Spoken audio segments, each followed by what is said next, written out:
इस वीडियो में हम अपनी अकाउंट सीरीज़ को बढ़ाते हुए अब चैप्टर समझेंगे financial statement of sole proprietorship. अभी तक हमने अपनी सारी सीरीज़ में जनरल एंट्रीज करने से लेकर लेजर पोस्टिंग, लेजर अकाउंट बनाना, कैश बुक बनाना, बैंक अकाउंट बनाना, उसके बाद ट्रायल बैलेंस बनाना, उसके बाद रेक्टिफिकेशन ऑफ एरर को समझते हुए डेप्रिसिएशन का चैप्टर भी समझ लिया हमने, और प्रोविज़न और एंड रिज़र्व का अकाउंट, प्रोविज़न और रिज़र्व के चैप्टर को भी हमने समझ लिया। अब हम इसके बाद जो होता है वो हम फाइनेंशियल स्टेटमेंट बनाते हैं। फाइनेंशियल स्टेटमेंट में हमारा डिपेंड करता है कि हमारा बिज़नेस क्या है, नेचर ऑफ बिज़नेस क्या है। अगर हमारी मैन्युफैक्चरिंग है तो वहाँ पर हम मैन्युफैक्चरिंग अकाउंट बनाते हैं, ट्रेडिंग अकाउंट बनाते हैं, प्रॉफिट एंड लॉस अकाउंट बनाते हैं, फिर बैलेंस शीट बनाते हैं। अगर हमारे जो नेचर ऑफ बिज़नेस ट्रेडिंग का है तो वहाँ पर मैन्युफैक्चरिंग अकाउंट नहीं बनता, ट्रेडिंग अकाउंट बनता है, प्रॉफिट एंड लॉस अकाउंट बनता है और बैलेंस शीट बनती है। अब ये डिपेंड करता है कि हमारा नेचर ऑफ बिज़नेस क्या है, उसी हिसाब से हम अकाउंट्स को बनाते हैं। ट्रेडिंग अकाउंट और प्रॉफिट एंड लॉस अकाउंट इकट्ठे बनते हैं, केवल एक ही फॉर्मेट में होते हैं, केवल लाइन का फ़र्क होता है कि उसका ट्रेडिंग अकाउंट का टोटल ऊपर करके ग्रॉस प्रॉफिट निकाल के उसको हम प्रॉफिट एंड लॉस में ट्रांसफ़र करते हैं। उसके बाद हम उसको net profit and loss account को बनाते हैं और बैलेंस शीट अलग से बनाते हैं। ट्रेडिंग अकाउंट में हम ओपनिंग स्टॉक, सेल लेते हैं, क्लोजिंग स्टॉक लेते हैं, फिर परचेज लेते हैं और उसके साथ साथ डायरेक्ट एक्सपेंसेस लेते हैं। अगर परचेज अकाउंट दिया हुआ है और उसमें परचेज रिटर्न भी दी हुई है और सेल अकाउंट दिया हुआ है, सेल्स रिटर्न भी दी हुई है, तो हम दोनों को नेट करके दिखाएंगे। सेल में से सेल्स रिटर्न को घटा देंगे, ऐसे ही परचेज में से परचेज रिटर्न को घटा देंगे। अगर हमें क्वेश्चन के अंदर कैश परचेज और क्रेडिट परचेज अलग अलग दी हुई है तो हम दोनों को क्लब कर लेंगे, इकट्ठा करके फिर दिखाएंगे उसको दोनों, और उसमें से परचेज रिटर्न जो होगी वो हम घटा देंगे। ऐसे ही सेल में अगर सेल हमें कैश से दी हुई है और क्रेडिट सेल दी हुई है तो हम जो है दोनों को सेल को इकट्ठा करके उसमें से सेल्स रिटर्न जो होगी उसको घटा देंगे। यहाँ पर जो कैश सेल को, चाहे वो कैश रूप में हो या बैंक के थ्रू आई हो पेमेंट, तो भी हम उसको कैश सेल में दिखा के उसको दिखाएंगे और कैश सेल और क्रेडिट सेल को कंबाइन कर लेंगे और उस हिसाब से सेल की वैल्यू हमारी आ जाएगी और उसको हम ट्रेडिंग अकाउंट में शो करेंगे। तो उसमें जो है आपका डायरेक्ट एक्सपेंस जो परचेज़ के ऊपर हुए हैं, जैसे cartage inward, wages, labour charges, मैंने आपको पहले बता दिया था कि कौन से डायरेक्ट एक्सपेंसेस होते हैं अपनी पिछली सीरीज़ में, और उसी को कंसेप्ट को यहाँ फॉलो करते हुए हम ये ट्रेडिंग अकाउंट को बनाएंगे। ट्रेडिंग अकाउंट से हम ग्रॉस प्रॉफिट निकालते हैं और प्रॉफिट एंड लॉस अकाउंट से हम नेट प्रॉफिट निकालते हैं। तो और उसके बाद हम उस बैलेंस को बैलेंस शीट में ट्रांसफ़र करते हैं, कैपिटल अकाउंट में ट्रांसफ़र कर देते हैं और बैलेंस शीट को हम बनाते हैं। अब कुछ खर्चे ऐसे होते हैं जिसको हम नेट फॉर्म में दिखाते हैं, जैसे हमारा स्टोर है। स्टोर में हम क्या, तो एक एक आइटम को नहीं दिखाते, हम टोटल दिखाते हैं कि स्टोर का ओपनिंग स्टॉक कितना है, हमने कितना परचेज़ किया और कितना हमारा क्लोजिंग बैलेंस रहेगा। जो नेट आया बैलेंस वो हम उसको दिखा देते हैं store consumed during the year करके, उसको ट्रेडिंग अकाउंट में दिखा देते हैं। अगर वो परचेज वो हमारे बिज़नेस से संबंधित है तो हम उसको डायरेक्ट एक्सपेंसेस के रूप में दिखा देते हैं, ट्रेडिंग अकाउंट में दिखाते हैं। अगर वो हमारा जो इनडायरेक्ट है तो हम उसको प्रॉफिट एंड लॉस में ले जाते हैं। ट्रेडिंग अकाउंट के अंदर केवल डायरेक्ट एक्सपेंसेस आते हैं और प्रॉफिट एंड लॉस में जितने भी बच जाते हैं इनडायरेक्ट एक्सपेंसेस और इनडायरेक्ट इनकम, ऑपरेटिंग एक्सपेंसेस और नॉन ऑपरेटिंग एक्सपेंसेस और नॉन ऑपरेटिंग इनकम हम जो है प्रॉफिट एंड लॉस में ले जाते हैं। इसमें अगर कोई हमारी ऑपरेटिंग इनकम है तो भी हम प्रॉफिट एंड लॉस में ले जाएंगे सारी की सारी। अब हम समझेंगे कि हम ट्रेडिंग अकाउंट कैसे बनाते हैं। हमारी जो अब हमने अभी तक ट्रायल बैलेंस को समझा कि कैसे ट्रायल बैलेंस बनाते हैं। अब यहाँ पर जो बैलेंस शीट बनेगी वो हमारे ट्रायल बैलेंस के ऊपर बनेगी, यानी कि अब हमारा अगर ट्रायल बैलेंस गलत हुआ तो हमारी सारी मेहनत बेकार हो जाएगी, हमारा ट्रेडिंग अकाउंट गलत हो जाएगा, प्रॉफिट एंड लॉस अकाउंट गलत हो जाएगा और बैलेंस शीट भी गलत हो जाएगी। इसलिए हमें ध्यान रखना है कि जनरल एंट्रीज़ और लेजर पोस्टिंग बिल्कुल परफेक्ट हो, और उसके बाद जो हमारा ट्रायल बैलेंस निकल कर आए वो बिल्कुल ठीक हो। तो हम अब समझेंगे कि ट्रेडिंग अकाउंट कैसे बनाते हैं। ट्रेडिंग अकाउंट में क्या होता है, जो हम ट्रायल बैलेंस पर जाएंगे वहाँ पर जो परचेज़ की वैल्यू है, ओपनिंग स्टॉक है और डायरेक्ट एक्सपेंसेस हैं वो हमें ट्रायल बैलेंस की डेबिट साइड में मिलेंगे। तो हम क्या करेंगे, ट्रेडिंग अकाउंट को डेबिट करेंगे और परचेज, ओपनिंग स्टॉक, परचेज और डायरेक्ट एक्सपेंस को हम क्रेडिट कर देंगे। वो उसकी एंट्री हम इस प्रकार से करेंगे, देखेंगे बच्चे। जैसे trading account, opening stock, purchase, हमारे पास सेल्स रिटर्न आई है तो वो सेल्स रिटर्न का डेबिट बैलेंस होता है, तो हम इसको ट्रेडिंग अकाउंट में ट्रांसफ़र कर देंगे टू डायरेक्ट एक्सपेंसेस। तो सेल्स रिटर्न जो है, यहाँ पर जो सेल्स रिटर्न आई है वो सेल्स में से कम हो जाएगी। उस सेल्स रिटर्न को हम ट्रेडिंग अकाउंट में अलग एंट्री के रूप में नहीं दिखाएंगे। अगर उसको हम अलग दिखाएंगे तो हमारा ट्रेडिंग अकाउंट का जो वो हो प्रेजेंटेशन होगी वो गलत हो जाएगी। और ठीक है, प्रॉफिट सेम निकल जाएगा, लेकिन वो चीज़ उसका जो प्रेजेंटेशन ऑफ ट्रेडिंग अकाउंट वो गलत हो जाएगा। इसलिए हमें जो भी वैल्यू है वो नेट करके दिखानी है। पर ऐसे ही परचेज़ में से परचेज़ रिटर्न जो होगी वो लेस हो जाएगी, सेल्स में सेल्स रिटर्न लेस हो जाएगी। ऐसे ही सेल्स अकाउंट क्रेडिट होता है। ऐसे क्लोजिंग स्टॉक जो है हमें एडजस्टमेंट के तौर पे दिया हुआ होता है, तो हम क्लोजिंग स्टॉक को जो है सेल्स अकाउंट को यहाँ पर डेबिट कर लेंगे और रिटर्न परचेज रिटर्न को डेबिट कर लेंगे और क्लोजिंग स्टॉक को क्रेडिट कर लेंगे टू ट्रेडिंग अकाउंट। तो वो ट्रेडिंग अकाउंट की क्रेडिट साइड में वो वैल्यूज़ आ जाएंगी। उसके बाद हम जो ग्रॉस प्रॉफिट आएगा उसको हम प्रॉफिट लॉस अकाउंट में ट्रांसफ़र कर देंगे, उसकी एंट्री करेंगे trading account debit to profit loss account. तो हम वहाँ ग्रॉस प्रॉफिट की एंट्री वहाँ आ जाएगी, ये आप देख रहे हैं। फिर हम प्रॉफिट लॉस जो होगा, अगर लॉस होता है तो हम उसको प्रॉफिट लॉस अकाउंट डेबिट कर लेंगे और ट्रेडिंग अकाउंट को क्रेडिट कर लेंगे। ये इस प्रकार से हम ट्रेडिंग अकाउंट बनाएंगे। हम एक क्वेश्चन लेते हैं, उसको समझते हैं कि कैसे ट्रेडिंग अकाउंट बनेगा। अब जैसे हमारे पास जो परचेज दी हुई है, कार्टेज इनवर्ट दी हुई है, रिटर्न इनवर्ट दी हुई है, और ये अपना देखेंगे कि ओपनिंग स्टॉक जो है वेजेस दी हुई है, सेल्स दी हुई है और रिटर्न्स आउटवर्ड दी हुई है, फ्रेट इनवर्ट दिया हुआ है। तो अब यहाँ पर देखेंगे हमारे पास ओपनिंग स्टॉक कितना है, 1 लाख रुपए का। परचेज़ कितनी है, 10 लाख रुपए की परचेज़ होगी आपकी, 10 लाख रुपए की। और हमारा जो है रिटर्न परचेज रिटर्न जो हमारी 80,000 रुपये की है, तो वो हमने 10 लाख में से 80,000 घटा दी, 9,20,000 रुपये आ गया। वेजेस यहाँ पर ये मान के चल रहा है कि ये परचेज से ट्रेडिंग अकाउंट से संबंधित है, डायरेक्ट एक्सपेंसेस है वेजेस। तो अगर वेजेस और सैलरी दी हुई है और सैलरीज एंड वेजेस दी हुई है, दोनों में फ़र्क है। अब स्टूडेंट्स कहेंगे क्या फ़र्क है, वेजेस एंड सैलरी और सैलरीज एंड वेजेस दोनों में फ़र्क है। वेजेस एंड सैलरीज को हम ऊपर लेकर जाते हैं, ट्रेडिंग अकाउंट में दिखाते हैं, और सैलरीज एंड वेजेस को हम प्रॉफिट लॉस अकाउंट में दिखाते हैं। इसमें डिफरेंस ये है कि वेजेस एंड सैलरीज का मतलब ये है कि वेजेस ज़्यादा है, सैलरी कम है, और सैलरीज एंड वेजेस में फ़र्क ये है कि सैलरी ज़्यादा है, वेजेस कम है। तो इन दोनों में ये फ़र्क है। Salaries and wages account indirect expenses हो जाएगा और वेजेस एंड सैलरीज अकाउंट जो है डायरेक्ट एक्सपेंसेस हो जाएगा। तो इसलिए हम वेजेस एंड सैलरीज को या वेजेस को हम ट्रेडिंग अकाउंट में शो करते हैं। तो वेजेस अकाउंट यहाँ हमने शो कर दी। फिर हम आ गया कार्टेज इनवर्ट हो गया। कार्टेज इनवर्ट जो है हमारा देखेंगे, कैरेज इनवर्ट 10,000 रुपये का दिया हुआ है यहाँ पर, तो यहाँ पर हमने शो कर दिया। ऐसे ही उसने फेट इनवर्ट दिया हुआ है हमें 5,000 रुपये का, तो 5,000 रुपये का हमने फेट इनवर्ट यहाँ दिखा दिया। और हमने सेल दी हुई है, यहाँ पर जो हमें सेल दी हुई है 15,50,000 की दी हुई है, और सेल्स रिटर्न दी हुई है 50,000 की। तो 15,50,000 में से सेल्स रिटर्न गिरा दिया 50 रुपये, 15 लाख की सेल आ गई नेट। और उसके बाद क्लोजिंग स्टॉक 2 लाख रुपए का है दिया हुआ, हमें यहाँ पर आ गया। तो हमारा देखेंगे हम ग्रॉस प्रॉफिट आ गया। अब ये ग्रॉस प्रॉफिट आ गया, ये हम इसको transfer to profit loss account करेंगे। इस प्रकार से ये ट्रेडिंग अकाउंट बनेगा। उसकी जनरल एंट्रियाँ इस प्रकार से होंगी, trading account debit to opening stock to purchase to return inward to wages to carriage inward to freight invert.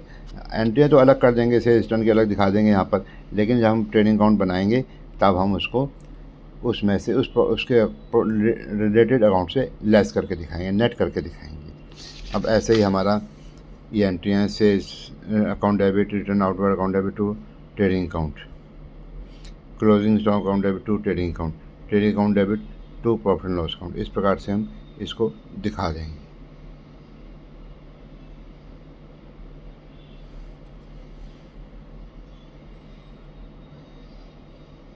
ये हमारा ट्रेडिंग अकाउंट ऐसे बन जाएगा।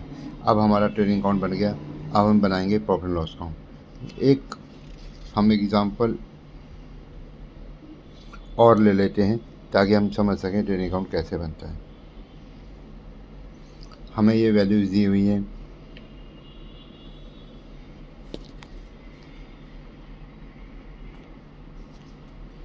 ये वैल्यूज़ दी हुई हैं। तो हम स्टॉक, ओपनिंग स्टॉक आ गया आपका, ओपनिंग स्टॉक, परचेज आ गई, परचेज रिटर्न आ गई, और वेजेस आ गई, कैरेज इनवर्ड आ गया, फेट इनवर्ड आ गया, सेल्स आ गई, सेल्स रिटर्न आ गई, क्लोज। यहाँ पर ग्रॉस लॉस है, ये हमारा जो ग्रॉस लॉस है प्रॉफिट लॉस अकाउंट में ट्रांसफ़र हो जाएगा। अगर प्रॉफिट होता तो क्रेडिट साइड में जाएगा, अगर लॉस है तो वो डेबिट साइड में आएगा। ये तो हमने समझा कैसे ट्रेडिंग अकाउंट बनाते हैं। अब हम कुछ इक्वेशन के ऊपर बात करते हैं कि कैसे कॉस्ट ऑफ गुड्स सोल्ड निकालते हैं। कॉस्ट ऑफ गुड्स सोल्ड निकालने के लिए हम opening stock plus purchases net plus direct expenses minus closing stock लेंगे। वो जो वैल्यू आएगी वो हमारी कॉस्ट ऑफ गुड्स सोल्ड आएगी। या हम उसको ले सकते हैं सेल्स माइनस ग्रॉस प्रॉफिट, तो भी हमारी कॉस्ट ऑफ गुड्स सोल्ड आ जाएगी। हम इसको वैल्यू को कैसे भी निकाल सकते हैं। अगर हम जो है जीपी रेशो, अगर हम जीपी रेशो निकाल लेते हैं ग्रॉस प्रॉफिट के हिसाब से, तो भी उससे निकल जाएगी हमारी। लेकिन डिपेंड करता है कैसे कैसे हमें वैल्यू दी हुई हैं, उसी प्रकार से निकल जाएगी।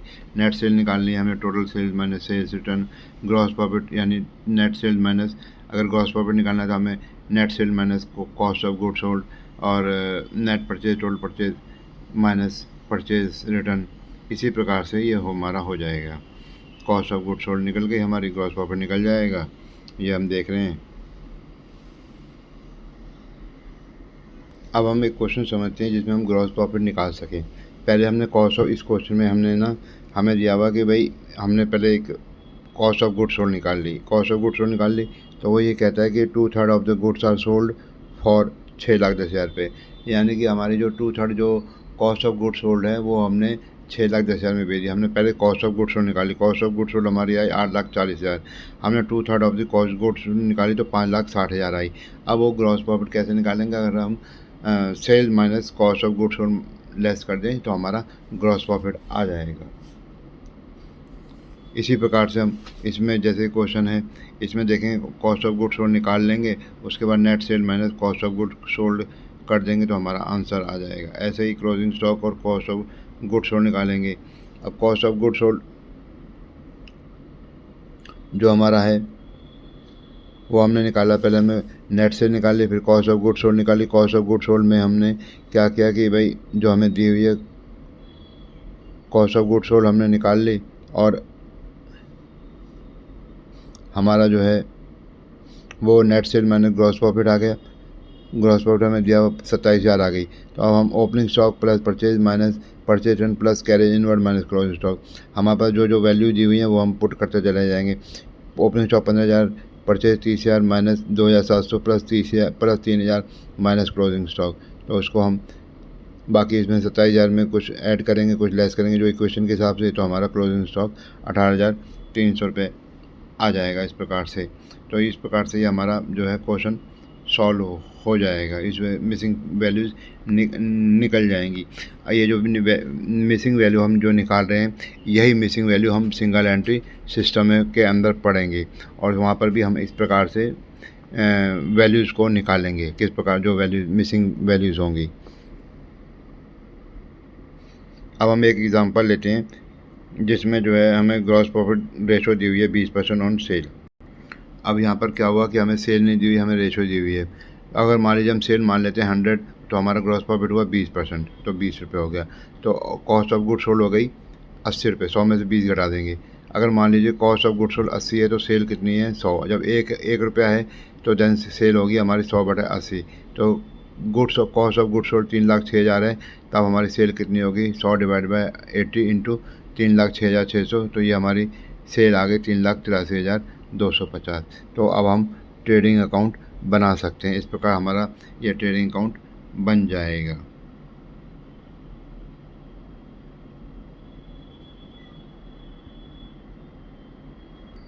अब हम इस क्वेश्चन को लेते हैं जिसमें हमें ओपनिंग स्टॉक दिया हुआ, कैश सेल दी हुई है, कैश सेल दी हुई है, और परचेज दी हुई है। हमें रेशो ग्रॉस प्रॉफिट रेशो जो दी हुई है ऑन कॉस्ट 1/3 दी हुई है। तो ये जो हमें रेशो दी हुई है हम इसको हम निकालेंगे। तो इस प्रकार से हम निकालेंगे कि हम पहले कॉस्ट निकालेंगे 100 मान लेंगे और ग्रॉस प्रॉफिट जो है कॉस्ट का है तो वो हो जाएगा इतनी सेल 33.1/3 और सेल हो गई हमारी 133.113। तो ग्रॉस प्रॉफिट जो सेल के ऊपर आ गया 1/4 आ जाएगा हमारा। ग्रॉस प्रॉफिट हो जाएगा 1,00,000 के ऊपर 25,000 रुपया। तो कॉस्ट ऑफ गुड सोल्ड कितनी हो गई, sales minus gross profit 1,00,000 minus 25,000 75,000 रुपये कॉस्ट ऑफ गुड सोल्ड हो गई। ऐसे ही cost of good sold equal to opening stock plus purchase minus closing stock. Cost of good sold निकल गई तो अब हम क्लोजिंग स्टॉक निकाल लेंगे। Closing stock opening cost of good sold 75,000, opening stock 20,000, purchase 70,000 minus closing stock, तो हमारी closing stock आ गया 15,000 का। तो इस प्रकार से हम ये निकाल लेंगे। इसी प्रकार से ऐसे और भी क्वेश्चन ऐसे करते चले जाएंगे और ये क्वेश्चन सॉल्व हो जाएंगे हमारे। अब हम आते हैं कि प्रॉफिट एंड लॉस अकाउंट कैसे बनाते हैं। जैसा कि ये फॉर्मेट देख रहे हैं प्रॉफिट एंड लॉस में, जो आइटम ट्रेडिंग अकाउंट में आ गए, जो खर्चे ट्रेडिंग अकाउंट में आ गए और उसके बाद जो बचेंगे वो प्रॉफिट एंड लॉस अकाउंट में आ जाएंगे, चाहे वो डायरेक्ट हो या चाहे वो जितने भी एक्सपेंस होंगे यहाँ पर प्रॉफिट लॉस में इनडायरेक्ट एक्सपेंसेस आते हैं। ऐसे ही इनडायरेक्ट इनकम हमारे प्रॉफिट लॉस अकाउंट में आती है, चाहे वो ऑपरेटिंग इनकम हो, ऑपरेटिंग एक्सपेंसेस हो या नॉन ऑपरेटिंग एक्सपेंसेस हो, सब यहाँ हम प्रॉफिट एंड लॉस अकाउंट में ले लेते हैं यहाँ पर, चाहे वो नॉन ऑपरेटिंग इनकम हो। इस प्रकार से हम यहाँ पर बनाते हैं। इसका फॉर्मेट ये है, जैसा कि बच्चे देख रहे हैं। ये फॉर्मेट उनको किताब में भी मिल जाएगा और इस प्रकार से ये फॉर्मेट बन गया। अब हम इसको trading profit and loss account कैसे बनाते हैं अब ये समझेंगे। यहाँ पर हमें ट्रायल बैलेंस दिया हुआ है क्वेश्चन में, उससे हमें प्रॉफिट एंड लॉस अकाउंट बनाना है। तो हमारा ओपनिंग स्टॉक, परचेज वगैरह जो भी है वो यहाँ पर हम ले जाएंगे, क्लोजिंग एंट्री करेंगे। पहले तो जो मैंने बताई थी, trading account debit to stock to और sale account debit to trading account. इस प्रकार से हम क्लोजिंग एंट्री कर लेंगे। इस प्रकार से क्लोजिंग एंट्री हो जाएंगी ये सारी, और उसके बाद हम ट्रेडिंग अकाउंट बनाएंगे। ये ट्रेडिंग अकाउंट जब बन जाएगा देखेंगे, wages, power and fuel, factory lighting generally factory lighting जो है डायरेक्ट एक्सपेंसेस में नहीं आता है। फैक्ट्री लाइटिंग में केवल वो आता है जिससे मशीनें चलती हैं। अगर ये फैक्ट्री लाइटिंग वो है कि जिससे मशीन चलती हैं तो यहाँ ट्रेडिंग अकाउंट में आएगा। अगर फैक्ट्री लाइटिंग केवल इलेक्ट्रिसिटी वहाँ की रोशनी करने के लिए है तो वो इनडायरेक्ट एक्सपेंसेस में आएगा।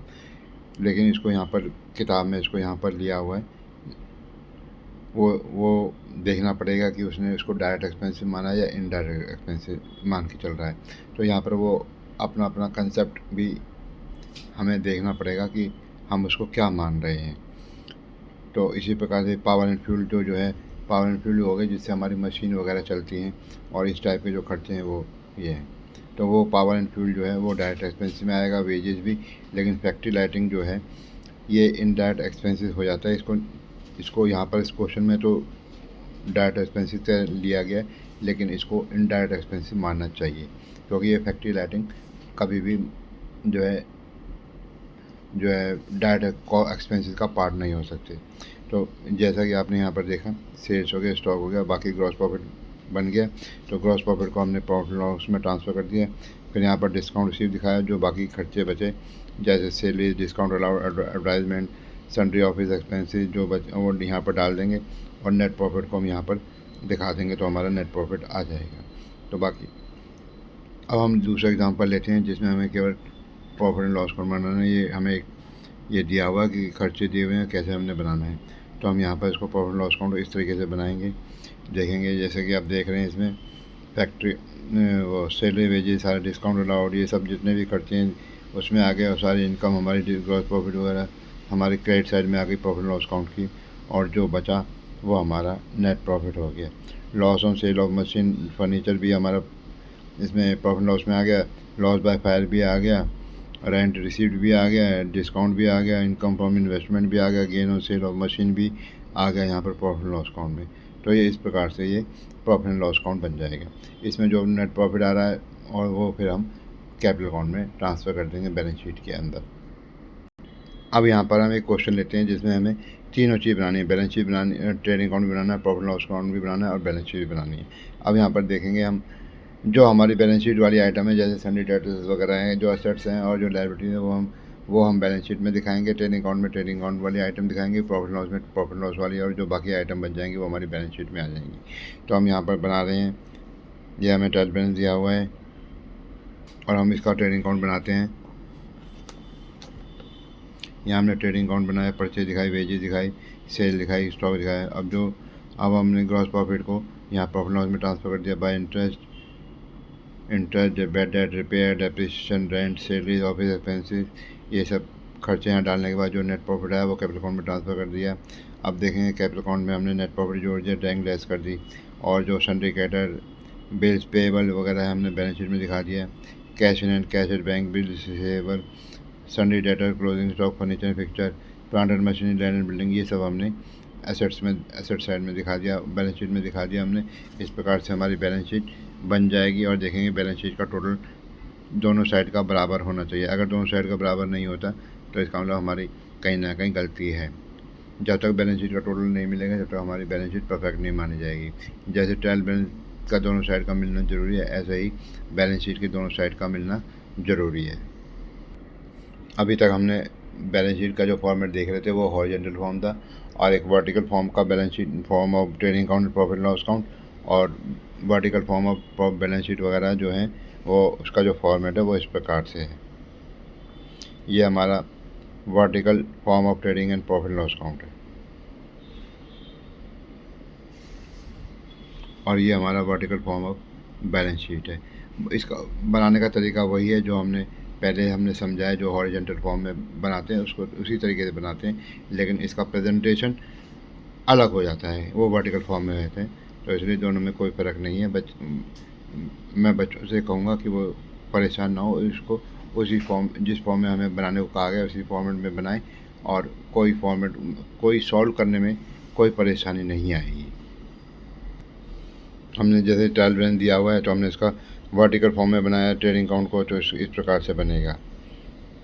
इस प्रकार से ग्रॉस प्रॉफिट निकल जाएगा। पहले वो हॉरिजॉन्टल फॉर्म में निकलता, अब यहाँ पर हमें एक एक आइटम दिखा के यहाँ निकल जाएगा। यहाँ ऑपरेटिंग एक्सपेंस दिखा के ग्रॉस प्रॉफिट में सब ये सेलिंग एक्सपेंसेस ये सब घटा दिया, हमारा नेट प्रॉफिट आ गया। इसी प्रकार से जो भी हमारी नॉन ऑपरेटिंग इनकम थी वो यहाँ दिखा दिया हमने, तो इससे हमारा नेट प्रॉफिट आ गया। अभी जो नेट प्रॉफिट आया है वो हम कैपिटल अकाउंट में ट्रांसफ़र कर देंगे। अब जब कैपिटल अकाउंट में ट्रांसफ़र करेंगे तो वो इस प्रकार से इसको शो करेंगे। Capital account, net profit, less drawing, long term debt, application of fund, fixed assets, investment, current assets, current liability. हम यहाँ पर करंट लायबिलिटीज़ को करंट एसेट्स में से लेस करके दिखाते हैं, और जिसको current assets minus current liability को हम वर्किंग कैपिटल कहते हैं। और ये खैर वर्किंग कैपिटल वाला तो अभी उनके सिलेबस में नहीं है, ये वैसे एक रेशो का पार्ट है जो हम रेशो निकालते हैं, लेकिन हम फिर भी मैं आपको समझाता हूँ कि current assets minus current liability is equal to working capital. ये हमने vertical form of balance sheet पढ़ी, इसको समझी। अभी तक जो हमने trading account, profit loss account बनाया वो विदाउट एडजस्टमेंट था, कि यानी कि इसमें कोई एडजस्टमेंट नहीं दी गई कोई हमारी। अब हम उसको समझेंगे कि अगर हम कोई एडजस्टमेंट रह जाती है, जैसे हमने ट्रायल बैलेंस के अंदर कुछ एक्सपेंसेस नहीं दिखाए, जैसे सैलरी आउटस्टैंडिंग थी वो नहीं दिखाई, प्रीपेड इंश्योरेंस नहीं दिखाया, या जो है अपना प्रोविज़न फॉर डाउटफुल डेब्ट नहीं दिखाए, तो उसकी एडजस्टमेंट एंट्री कैसे करेंगे। अब यहाँ पर ना हमें ये ध्यान रखना है कि सपोज़ मान लीजिए हमारी सैलरी आउटस्टैंडिंग है, एक तरफ तो सैलरी के एक्सपेंसेस में उसको अमाउंट को बढ़ा दिया जाएगा, और उधर बैलेंस शीट में हम उसको लायबिलिटी में दिखाएंगे सैलरीज आउटस्टैंडिंग। ऐसे ही प्रीपेड इंश्योरेंस में क्या करेंगे, हम प्रीपेड इंश्योरेंस में इंश्योरेंस की अमाउंट में से प्रीपेड इंश्योरेंस की अमाउंट घटा देंगे, और बैलेंस शीट की एसेट साइड में हम प्रीपेड इंश्योरेंस करके जो अमाउंट आ रही होगी वो उसको हम शो कर देंगे। इसी प्रकार से जो प्रोविज़न फॉर डाउटफुल डेट होगा वो हम सन्ड्री डेटर्स में से एक तो उसको पी&ल अकाउंट में दिखा देंगे प्रोविज़न फॉर डाउटफुल डेट, और सेकेंड एंट्री जो है हम सन्ड्री डेटर्स में से उसको लेस कर देंगे। तो इस प्रकार से ये हमारा डबल एंट्री सिस्टम भी पूरा हो जाएगा। अब यहाँ पर हम समझेंगे कि इस प्रकार से हमें एडजस्टमेंट एंट्रियाँ दी जाएंगी, तब हम इसको कैसे दिखाएंगे। ये सिर्फ सिंपल है, बच्चों को सिर्फ ये ध्यान रखना है कि मैं जो एडजस्टमेंट एंट्री नीचे दी गई हैं उसका मैं कैसे इसका डबल इफेक्ट दिखाऊं। क्लोजिंग स्टॉक की तो बच्चों ने सब समझ लिए कि एक तरफ तो वो ट्रेडिंग अकाउंट में आएगा और दूसरा बैलेंस शीट में आएगा। अब हम जैसे इंश्योरेंस है, प्रीपेड है, 400 रुपये प्रीपेड है, आउटस्टैंडिंग लायबिलिटीज़ जो है हमारी सैलरी 2000 रुपये है, और टैक्सेस 1300 रुपये है, कमीशन जो है 5000 रुपये येट टू बी रिसीव्ड है, और डेप्रिसिएशन बिल्डिंग के ऊपर 2% है। तो हम देखेंगे हम इसकी कैसे एडजस्टमेंट करेंगे। अब हम सबसे पहले देखिए इंश्योरेंस जो है प्रीपेड है, तो हम इसको इंश्योरेंस को हम यहाँ से लेस 400 रुपये जो हमारा प्रीपेड इंश्योरेंस है वो करा देंगे। और जो टैक्सेस हमारे आउटस्टैंडिंग है 1300 रुपये के, वो हमने यहाँ ऐड कर दिए और प्रीपेड इंश्योरेंस लेस कर दिए। सैलरी आउटस्टैंडिंग 2000 रुपये थी, वो हमने यहाँ ऐड कर दी। डेप्रिसिएशन ऑन बिल्डिंग 2% है, 4400 रुपये हमने यहाँ दिखा दिया। कमीशन जो है हमारे को अभी येट टू बी रिसीव्ड है, तो हमने यहाँ कमीशन को रिसीवर को 5000 रुपये बढ़ा दिया। अब इसी की एंट्री हम बैलेंस शीट में जाके देखेंगे तो हमारे आउटस्टैंडिंग एक्सपेंसिव में देखेंगे टैक्सेस आ गए, सैलरीज आ गई, और टैक्सेस, सैलरीज और कमीशन। अब देखेंगे बैलेंस शीट के एसेट साइड में कमीशन रिसीवर हो गया और प्रीपेड इंश्योरेंस हो गया, और एक्रूड इंटरेस्ट जो भी होगा वो इसमें आ जाएगा जैसे। तो इस प्रकार से ये एडजस्टमेंट होती हैं, और इनकी डबल एंट्री अगर हम इनकी पूरी कर देंगे एडजस्टमेंट की, तो हमारा बैलेंस शीट और प्रॉफिट लॉस अकाउंट ठीक बन जाएगा, उसमें कोई गलती नहीं होगी। अब यहाँ पर हम बैड डेब्ट को समझेंगे कि बैड डेब्ट का क्या फ़र्क पड़ेगा। बैड डेब्ट्स के जो है हमारा सनी डेटर का बैलेंस कम हो जाएगा, जो हमारे बैड डेब्ट जो हमारे को पेमेंट नहीं मिली है, और जो पार्टियाँ जो अपने आप इंसॉल्वेंट डिक्लेयर कर दिया है और वो पेमेंट जो हमारी डूब गई है, वो बैड डेट के रूप में यहाँ पर आएगी और वो डेटर्स में से कम हो जाएगी। तो उसकी हम एंट्री करेंगे bad debt account debit to debtors account. और ये देखिए जैसे हम यहाँ पर दिया हुआ है सन्डी डेटर इतने दिए हुए हैं 1 लाख के, और 2000 रुपये का हमें बैड डेट दिया हुआ है, फर्दर बैड डेट हमें 1000 रुपये के दिए हुए। तो हम यहाँ 1 लाख रुपये में से, तो ये 1 लाख रुपये की तो इसकी एडजस्टमेंट ऑलरेडी हो चुकी है क्योंकि ट्रायल बैलेंस में आ चुका है। तो हम 1 लाख में से 1000 रुपये के यहाँ पर हम केवल उसकी समझेंगे कि प्रॉफिट लॉस अकाउंट की। प्रॉफिट अकाउंट में 2000 रुपये हमें ट्रायल बैलेंस में दिया हुआ है और 1000 रुपये के फर्दर बैड डेट्स हैं, तो ये प्रॉफिट अकाउंट में 3000 रुपये के बैड डेट्स आ जाएंगे। और बैलेंस शीट में जो है ये ऑलरेडी इसकी एडजस्टमेंट जो हमारा ट्रायल बैलेंस में दिए हुए हैं इसकी ऑलरेडी एडजस्टमेंट हो चुकी है 2000 रुपये की, तो अब उसकी एडजस्टमेंट नहीं करनी है। लेकिन बैलेंस शीट में हम सन्डी डेटर्स में 1 लाख में से 1000 रुपये कटा देंगे, तो हमारे जो डेटर्स हैं वो 99,000 के आ जाएंगे। इस प्रकार से ये हमारे बैलेंस शीट बन जाएगी, एडजस्टमेंट एंट्री हो जाएगी। अगर वो बाद में हमें मिलते हैं, तो अगर वो बैड डेट्स हमें बाद में मिल जाते हैं, तो हम उसका एंट्री करेंगे cash account debit to bank to bad debt recovered account, और bad debt recovered account debit to profit loss account. उसको हम प्रॉफिट लॉस अकाउंट के क्रेडिट साइड में दिखाएंगे और वो इनकम में आ जाएगा हमारे। पहले हमारे डिस्काउंट एक्सपेंस में दिखाया था, अब हम इसको इनकम में दिखा देंगे। ये क्वेश्चन इस प्रकार से हम समझेंगे। स्टॉक इतना दिया हुआ है, क्लोजिंग स्टॉक जितना दिया हुआ है,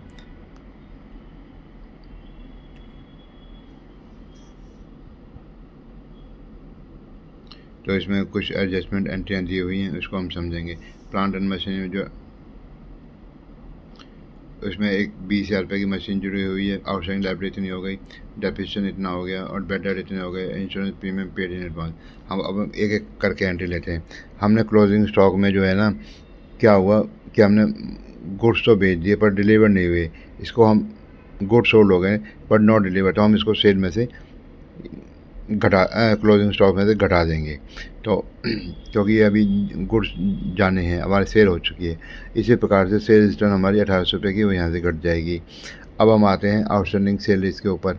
आउटस्टैंडिंग वेजेस दी हुई है 1200 रुपये और आउटस्टैंडिंग सैलरी दी हुई है 2800 रुपये। तो हम यहाँ पर दिखाएंगे, देखेंगे, देखो सैलरी आउटस्टैंडिंग 2800 रुपये जुड़ गई और प्रीपेड इंश्योरेंस दिया हुआ है 400 रुपये का। यहाँ पर हमें 400 रुपये का prepaid insurance premium paid in advance 400 रुपये, तो ये हमारा यहाँ प्रीमियम में से लेस हो जाएगा। और वेजेस में ये आउटस्टैंडिंग जो है 1200 रुपये ये जुड़ जाएंगी। इसी प्रकार अब हम आते हैं मशीन में। मशीन हमने जो है इसमें जुड़ी हुई है, जो 20,000 रुपये की परचेज़ करी, 1 अक्टूबर परचेज़ करी थी। तो हम क्या करेंगे कि जो मशीन की वैल्यू है उसमें से हम 20,000 घटा देंगे। मशीन की वैल्यू हमारी 1,40,000 है, तो 1,40,000 में 20,000 घटा देंगे, तो ये हो गया 1,20,000। 1,20,000 के ऊपर डेप्रिसिएशन हो गया 5%, 6,000 रुपये। तो 6,000 और जो हमारी 20,000 की मशीन है हमने, तो उसके ऊपर हमें 6 महीने का डेप्रिसिएशन मिलेगा। इसके ऊपर 1,000 और वैसे 500 रुपये हो गया, आधा कर देंगे इसको, तो इसका डेप्रिसिएशन हो गया हमारा 6,500 रुपये का, प्लांट एंड मशीनरी के ऊपर जो डेप्रिसिएशन हो गया 6,500 रुपये का हो गया। तो डेप्रिसिएशन और अलग के ऊपर हम देखेंगे फर्नीचर है 16,000 का, बिल्डिंग है हमारी 1,60,000 की। तो बिल्डिंग के फर्नीचर के ऊपर हो गया हमारा 16,000 के ऊपर 5% 800 रुपये, और बिल्डिंग के ऊपर हो गया 8,000 रुपये। मैं प्लांट एंड मशीनरी के ऊपर फिर दोबारा बता देता हूँ, ताकि कहीं मैं बहुत तेज़ बोल गया होऊंगा तो शायद इसको मैं बच्चों को दोबारा समझा देता हूँ। 1,40,000 की हमारी प्लांट एंड मशीनरी दी हुई है, तो हमने उसमें से 20,000 की जो मशीन थी हमने 6 महीने पहले ख़रीदी थी, यानी कि 6 महीने के लिए, वो 1 अक्टूबर को ख़रीदी थी। तो उसके ऊपर हमें 6 महीने का डेप्रिसिएशन मिलेगा। तो हम 1,00,000 पहले तो वो निकालेंगे जिसके ऊपर हमें पूरे साल का डेप्रिसिएशन मिलेगा, और बाकी अलग अलग निकालेंगे जिस पर हमें 6 महीने का मिलेगा। तो हमने 1,20,000 के ऊपर निकाला पूरे साल का 5%, तो वो हो गया 6,000 रुपये। अब 20,000 के ऊपर निकाला 6 महीने का, तो हमें पूरे साल का कितना हुआ 1,000 रुपया। तो 1,000 को हम डिवाइड बाई 2 कर देंगे तो वो 6 महीने का निकल जाएगा। तो 500 रुपये प्लस 6,000, 6,500 रुपये, तो वो प्लांट एंड मशीनरी के ऊपर डेप्रिसिएशन आ जाएगा। इस प्रकार से ही डेप्रिसिएशन निकल जाएगा। ऐसे ही कमीशन एक्रूड हुई है हमारी, जो है 80% of the commission earn was received and credit to commission account, जो हमारे, और बाकी जो रह गई वो हम इसको वो दिखा देंगे, हम ड्यू में दिखा देंगे। यहाँ पर देखेंगे 6,000 की कमीशन दिखाइए। वो क्वेश्चन कह रहा है कि 80% है, ये 80% ऑफ द कमीशन हमने क्रेडिट कर दी। तो यानी कि अब हम इसका अभी हम इसको, यानी कि ये 80% है टोटल कमीशन का, तो हम इसको फुल वैल्यू पर लेके आएंगे। तो इसको हम क्या करेंगे, 6,000 मल्टीप्लाई बाई 100 डिवाइड बाई 80, तो इससे वो फुल वैल्यू आ गई 7,500 रुपये। तो इसका मतलब 6,000 रुपये हमें मिल गई है, और 1,500 रुपये अभी हमें मिलनी बाकी है। तो हम इसको 1,500 रुपये कमीशन को ऐड कर देंगे। जैसा कि इसमें देख रहे हो, कमीशन 6,000 रुपये और एक्रूड कमीशन 1,500 रुपये। तो इस प्रकार से हमारी कमीशन, टोटल कमीशन आ गई 7,500 रुपये। अब हमें देखो बैड डेट हैं 1,500 रुपये के, हमारे बैड डेट हैं 1,500 रुपये के। तो हमने यहाँ पे फर्दर बैड डेट, जो हमें बैड डेट दिए हुए 2,000 रुपये के, और फर्दर बैड डेट हो गए हमारे 1,500 रुपये के, तो हमारे टोटल हो गए 3,500 रुपये के। तो हम इस प्रकार से इसको निकाल लेंगे, वैल्यू आ जाएगी अब हमारी। इस प्रकार से इसमें सारी एडजस्टमेंट हो गई हैं। अब सारी एडजस्टमेंट जो हम बैलेंस शीट में जैसे मैंने समझाया उसी प्रकार से होंगी। वेजेस आउटस्टैंडिंग दिखा दी जाएगी, और उसी प्रकार से सैलरी आउटस्टैंडिंग दिखा देंगे हम, सैलरी आउटस्टैंडिंग, और जो प्रॉफिट है वो कैपिटल में ऐड हो जाएगा, ड्राइंग लेस हो जाएंगी। एक्रूड कमीशन जो है यहाँ पर 1,500 रुपये, प्रीपेड इंश्योरेंस 400 रुपये, डेटर्स में से जो हमारे हमने बेड डेट निकाले 1,500 रुपये वो लेस हो जाएंगे, और प्लांट एंड मशीन में डेप्रिसिएशन घट जाएगा 6,500 रुपये का। फर्नीचर में डेप्रिसिएशन घट गया 800 रुपये का, बिल्डिंग में से डेप्रिसिएशन घट गया 8,000 रुपये का। तो इस प्रकार हमारी वैल्यूज़ आ जाएंगी और हमारी बैलेंस शीट मैच हो जाएगी। अगर हमने सही तरीके से सॉल्व किया होगा तो हमारी बैलेंस शीट मैच हो जाएगी। अब हम लेते हैं प्रोविज़न फॉर डाउटफुल डेट को। मैंने एक वीडियो बनाई थी जिसमें मैंने प्रोविज़न फॉर डाउटफुल डेट अलग से समझाया था, लेकिन मैं यहाँ पर दोबारा बच्चों को समझा रहा हूँ। प्रोविज़न फॉर डाउटफुल हम निकालते हैं कि हम एक एस्टिमेटेड प्रोविज़न करते हैं कि हमारे कितने बैड डेट और हो जाएंगे। तो जो उसको हम जो यहाँ पर प्रोविज़न फॉर डेट निकालेंगे, वो अगर फर्दर बैड डेट दिए हुए हैं उनको घटाने के बाद, जैसे मान लीजिए हमें 60,000 के डेटर दिए हुए हैं और हमें एडजस्टमेंट के रूप में फर्दर बैड डेट 2,000 रुपये दिए हुए हैं, तो उस 2,000 को हम 60,000 में घटा देंगे, कितने हो गए 58,000। अगर वो 5% कहता है उसको निकालने के लिए, तो 58,000 का हम 5% निकाल लेंगे, तो वो प्रोविज़न फॉर डाउटफुल डेट्स हो जाएगा। अब यहाँ पर वो जो है इस हिसाब से निकालना है, और हमें जो प्रोविज़न फॉर डाउटफुल डेट्स की जो लैंग्वेज है वो कह रहा है कि कहाँ तक मेंटेन करना है, यानी 5%, अप टू 5% मेंटेन करना है या इसको इंक्रीज़ करना है। अगर वो अप टू कहना है तो हम इसको जो उसको 5% लेके आना है। अगर उसमें हम इसमें क्या करेंगे, जो बैड डेट्स हैं उसमें हम इसको बैड डेट्स को पहले बैड डेट की अमाउंट को लेंगे, फिर इसके बाद provision for doubtful debt add कर देंगे, मान ली 5,400, और जो कोई पुराना प्रोविज़न उसमें बना रखा होगा उसको उसमें से लेस कर देंगे, ताकि हमारी वैल्यू 5,400 तक आ सके। अब हम इस क्वेश्चन के द्वारा इसको समझेंगे। हमें जो डेटर्स हैं वो दे रखे हैं हमें 4,10,000 के, और प्रोविज़न फॉर डाउटफुल डेट दे रखा है 20,000 रुपये का, और बैड डेट दे रखे हैं 6,000 रुपये के। तो अब हम क्या करेंगे, जो एडिशनल बैड डेट है 10,000 रुपये के, वो हम 4,10,000 में से घटा देंगे, तो हमारा अब नेट वैल्यू आ जाएगी 4 लाख रुपये। 4 लाख के ऊपर 10% का सन्डी डेटर्स की सब प्रोविज़न कर देंगे, वो आ जाएगा 40,000 रुपये का, जैसा आप देख रहे हैं। और प्रोविजन फॉर डेट बाद में जो है जो फिगर जाएगी, नेट फिगर जाएगी प्रॉफिट लॉस में 36,000 रुपये की। ये इस प्रकार से ये 36,000 रुपये की वैल्यू आ जाएगी। इसको इस हिसाब से हम बनाएंगे। जैसे देखें बैड डेट 6,000 रुपये ऐड कर दिए और फर्दर बैड डेट कितने 10,000 रुपये के हो गए। प्रोविजन फॉर डाउटफुल 40,000 रुपये का हो गया। ओल्ड प्रोविज़न जो था हमारा 20,000 रुपये का था, नेट प्रोविज़न हो गया 36,000 रुपये का। तो इसको हम इस प्रकार से प्रॉफिट एंड लॉस अकाउंट में दिखाएंगे। ये याद रखना है कि जो further bad debts trial balance में दिखाए हुए हैं उनको हम बैड डेट सन्डी डेटर्स में से लेस नहीं करेंगे, क्योंकि उसकी ऑलरेडी एडजस्टमेंट हो चुकी है। और केवल जो एडजस्टमेंट के एडिशनल इन्फॉर्मेशन या एडजस्टमेंट के रूप में जो बैड डेट्स और दे रखे हैं वही लेस होंगे, और उसको लेस करने के बाद जो वैल्यू आएगी उसी के ऊपर हम प्रोविजन फॉर डाउटफुल डेट्स निकालेंगे। बच्चे इस बात का जरूर ध्यान रखेंगे। बच्चे गलती कर जाते हैं, वो पिछला भी उसको भी घटाते हैं और उसको भी घटाते हैं। दोनों जो ट्रायल बैलेंस में दिया हुआ वो भी घटाते हैं और जो एडिशनल इन्फॉर्मेशन में दिया हुआ वो भी घटाते हैं, तो वो कन्फ्यूज हो जाते हैं। तो इसलिए जो ट्रायल बैलेंस में दिया हुआ है उसको ना घटाएं किसी भी तरीके से। कई बार क्या होता है कि वो ओल्ड प्रोविज़न ज़्यादा होता है, इसका मतलब क्या है कि हम वो प्रोविज़न की वैल्यू को कम कर रहे हैं। तो यहाँ पर क्या होगा, जो अगर हमारा आता है तो वो ऐसे में बैलेंस जो है क्रेडिट साइड में चला जाता है, इसलिए वो बैलेंस जो है क्रेडिट साइड में चला जाएगा। इस बात का बच्चे ध्यान रखें। पहले जब मान लीजिए प्रोविज़न पहले 8,000 रुपये का था, अब हमारा जो है हमने जो है कम कर दिया प्रोविज़न, तो मान लीजिए 5,000 रुपये का हमने कर दिया,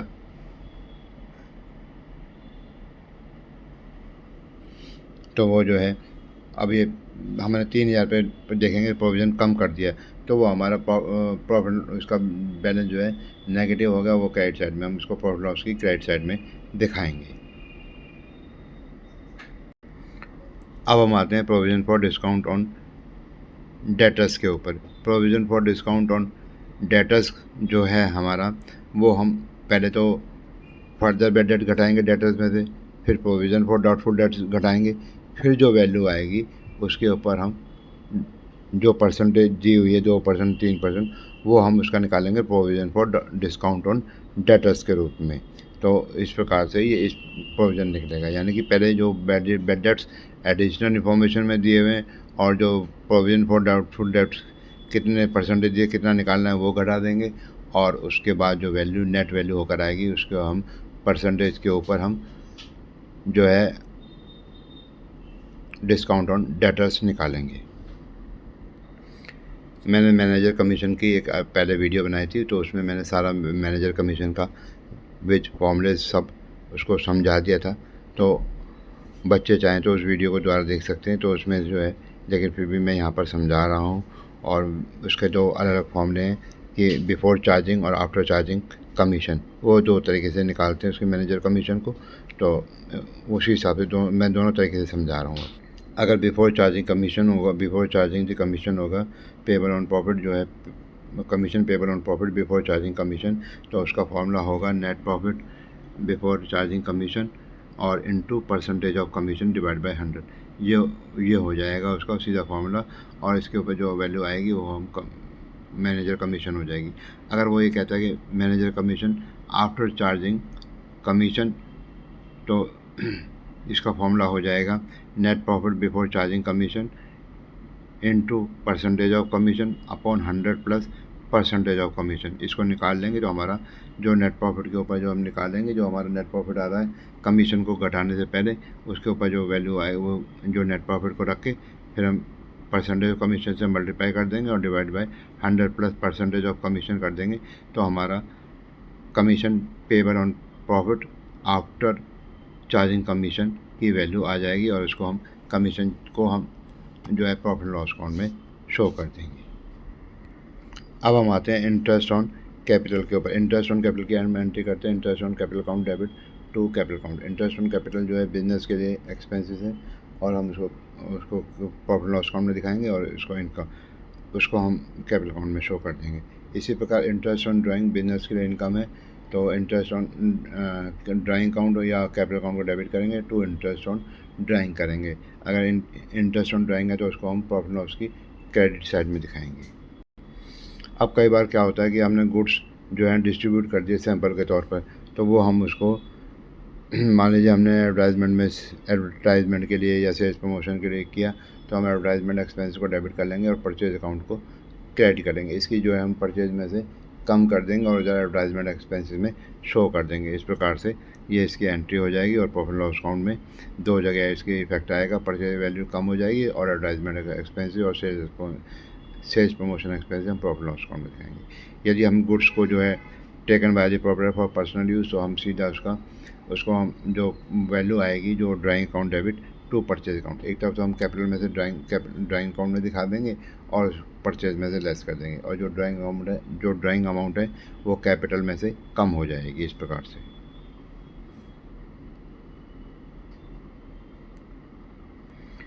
कई बार हम गुड्स को जो है स्टाफ में फ्री डिस्ट्रीब्यूट कर देते हैं, तो वो खर्चे स्टाफ वेलफेयर में चले जाएंगे। Staff welfare account debit to purchase account, तो परचेज लेस हो जाएगी और स्टाफ वेलफेयर एक्सपेंसेस में हम प्रॉफिट लॉस अकाउंट में स्टाफ वेलफेयर एक्सपेंसेस में दिखा देंगे। उसकी एंट्री हो जाएगी staff welfare account debit to purchase account. अब कई बार क्या होता है कि अब नॉर्मल लॉस होते हैं या एक्सीडेंटल लॉस होते हैं, वो कौन से होते हैं, जैसे लॉस बाय फायर। इसके ऊपर भी मैं पहले समझा चुका हूँ, लेकिन फिर भी यहाँ पर मैं समझा रहा हूँ। अब नॉर्मल लॉस, अगर मान लीजिए स्टॉक लॉस बाय फायर हुआ है, तो हम इसको क्या करेंगे, loss of stock by fire हम जो है डेबिट करेंगे और टू परचेज अकाउंट को क्रेडिट करेंगे। यहाँ पर हम purchase loss of stock by fire को डेबिट कर दिया या परचेज को टू परचेज कर लिया, या हम इसको सीधा ट्रेडिंग अकाउंट में अलग एंट्री दिखा सकते हैं सेल्स के नीचे, loss of stock by fire bye trading account. तो यहाँ पर जो है वैल्यू होगी। अब अगर मान लीजिए हमारा गुड्स जो है इंश्योर्ड है, तो हम इसको क्या करेंगे, इसकी हम डेबिट करेंगे insurance company account debit to loss of stock by fire पूरी अमाउंट से 7,500 रुपये से। अगर इंश्योरेंस कंपनी हमें कुछ पैसा काट देती है, तो हम क्या एंट्री करेंगे, बैंक अकाउंट डेबिट। अगर मान लीजिए उसने 6,000 रुपये दिए, हमें 7,500 रुपये का हमारा स्टॉक हुआ, उसने दिया हमें 6,000 रुपये, तो 1,500 रुपये का जो है वो हमारा लॉस हो गया। तो हम एंट्री करेंगे bank account debit loss of stock by fire 1,500 रुपये। 6,000 रुपये से बैंक अकाउंट डेबिट करेंगे, 1,500 से डेबिट करेंगे loss of stock by fire 1,500 रुपये से, और टू इंश्योरेंस कंपनी 7,500 रुपये से। तो इस प्रकार से एंट्रियाँ हो जाएंगी ये हमारे। हम एक क्वेश्चन को समझ लेते हैं कि हमें यहाँ ट्रायल बैलेंस दिया हुआ है और इस प्रकार से हम स्टॉक की एडजस्टमेंट दी हुई हैं और ये हम इसको करते हैं। हमें केवल यहाँ पर स्टॉक की एडजस्टमेंट समझनी है। मैं CGST और इनपुट IGST की और आउटपुट IGST CGST की एक अलग वीडियो डाल चुका हूँ, बच्चे वहाँ से भी समझ सकते हैं उसको।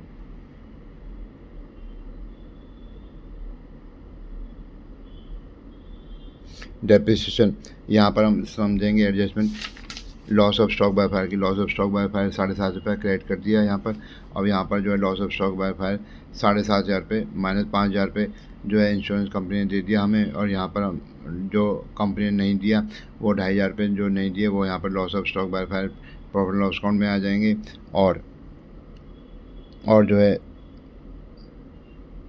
जो हमारा जो है इंश्योरेंस कंपनी ने हमें जो क्लेम था 5,000 रुपये का, अभी हमें दिया नहीं है, तो वो इंश्योरेंस क्लेम करके 5,000 रुपये हम बैलेंस शीट की एसेट साइड में दिखा देंगे। इस प्रकार से ये हो जाएगा हमारा। अब हम थोड़ी सी इनपुट CGST IGST और आउटपुट CGST SGST और IGST की एडजस्टमेंट समझ लेते हैं। अब ये एक जनवरी से जो इसमें चेंज आ गया है एडजस्टमेंट में, CGST और इसकी एडजस्टमेंट में, उसके ऊपर मैंने एक वीडियो बनाया हुआ है। बच्चे उसको ढूंढकर उसमें शॉर्ट के रूप में और उसको समझ सकते हैं, वहाँ से बिल्कुल डिटेल में समझाया हुआ है, वो उसको वहाँ से कवर करते हैं। लेकिन मैं यहाँ पर फिर भी अब बच्चों को दोबारा समझा रहा हूँ कि पहले हम IGST को IGST से, यानी जो हमारा इनपुट IGST है उसको एडजस्ट करेंगे आउटपुट IGST से। अगर हमारा मान लीजिए कुछ बैलेंस रह जाता है, तो फिर हम उसको बैलेंस को CGST से एडजस्ट करेंगे। अब हमें जो है जनवरी से जो है फरवरी की फरवरी से हमें जो है छूट मिल गई है थोड़ी सी, कि हम CGST से कितना एडजस्टमेंट करें और SGST से कितना एडजस्टमेंट करें। तो हम अपने उसके हिसाब से पहले हम CGST के अमाउंट निकाल लेंगे कितना एडजस्ट हो रहा है, तो उस हिसाब से हम CGST से जो बच जाएगा उसको हम IGST से एडजस्ट कर लेंगे, और उसके बाद भी कुछ कम पड़ता है तो हम उसको एसजीएसटी से ले लेंगे। एसजीएसटी की जो हमारी लायबिलिटी है उसको कंसीडर करते हुए, ताकि हमारी वो एसजीएसटी और सीजीएसटी की लायबिलिटी भी एडजस्ट हो जाए और आईजीएसटी भी की लायबिलिटी भी एडजस्ट हो जाए।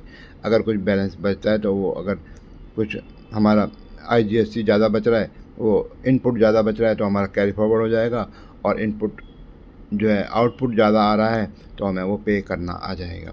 तो इस प्रकार से हमारी ये एडजस्टमेंट हो जाएगी। मैं सीजीएसटी और की आउटपुट की और इनपुट की एंट्री बच्चों को मैं दोबारा समझा रहा हूँ यहाँ पर। सपोज़ मान लीजिए मेरे पास जो है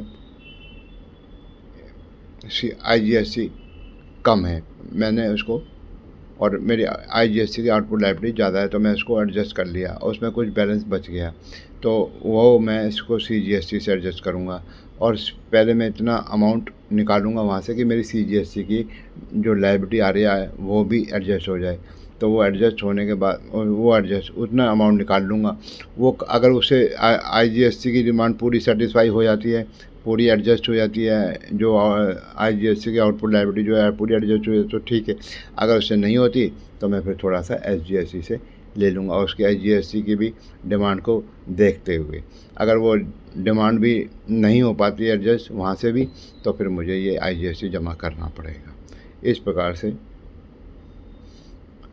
आईजीएसटी अगर जमा वहाँ से भी एडजस्ट नहीं होती तो फिर मैं किसी न किसी हेड से उसको पूरा का पूरा एडजस्ट करूँगा, और फिर मुझे या तो सीजीएसटी को जमा करना पड़ेगा या एसजीएसटी, जैसे भी मेरी कैलकुलेशन निकल कर आती हैं उस हिसाब से मुझे जमा करना पड़ेगा। ये अभी जनवरी फरवरी से इसमें चेंज आया है। अब जो अगले वाले सेशन में जो बच्चे आएंगे ये उनके लिए होगा। इस वीडियो में मैंने प्रिपरेशन ऑफ फाइनेंशियल स्टेटमेंट के ऊपर काफ़ी हद तक चैप्टर को कवर किए हैं, 2 चैप्टर को, और मैंने उन कुछ चैप्टर की मैंने अलग अलग वीडियो बना रखी हैं। बच्चे उन वीडियो को एक बार ज़रूर देखें, जिससे कि अगर मैं यहाँ पर कुछ चीज़ को कम समझा है तो वो वहाँ पर उसको ढंग से समझ सकते हैं। तो इस वीडियो में मैंने काफ़ी हद तक कवर कर लिया है। अगर कुछ कम रह गया है तो बच्चे मुझे कमेंट्स करके बता सकते हैं, ताकि मैं उनके लिए एक नई वीडियो डाल सकूँ। और इस वीडियो में इतना ही।